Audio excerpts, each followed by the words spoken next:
যারা ভিডিও দেখছেন দেখেন আমরা কি পরিমাণ কাঁঠাল খাই, এক বসায় 1 2 3 এই 3টা কাঁঠাল খাওয়া শেষ। 2টা 3টা খাই কোষ আমরা খাই। আমি বলবো কাঁঠাল আপনি কেন খাবেন, দেখেন প্রচুর কাঁঠাল আমাদের, প্রত্যেক দিনই কাঁঠাল খাই আমরা, হিসাব ছাড়া।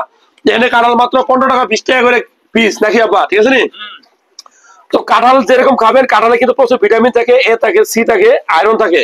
ঠিক কাঁঠালের বিচিও, অনেকে কাঁঠালের বিচি কিন্তু ফেলে যায়, আর আমরা কিন্তু কাঁঠালের বিচি পরিষ্কার করে কাঁঠালের বিচি আমরা খাই, বুঝছেন? কাঁঠালের বিচি খুব পুষ্টিকর একটা খাবার। সবচেয়ে বেশি আয়রন যদি থাকে এই কাঁঠালের বিচি থাকে, সবচেয়ে ভালো কোলেস্টেরল যদি থাকে এই কাঁঠালের বিচিতে থাকে। সো বেশি করে কাঁঠালের বিচি খাবেন, আপনি বেশি করে কাঁঠালের বিচি খাবেন, কারণ কাঁঠাল যেরকম গুরুত্বপূর্ণ কাঁঠালের বিচিও গুরুত্বপূর্ণ। কাঁঠাল আপনার শরীরে পুষ্টি দিবে প্রচুর পরিমাণে, বদহজম থেকে দূরে রাখবে। কাঁঠালের বিচি আপনার শরীরে টেস্টোস্টেরন লেভেল বাড়াবে, শুক্রাণু পরিমাণ বাড়বে। ভালো লাগলে এই ভিডিওটা শেয়ার করবেন।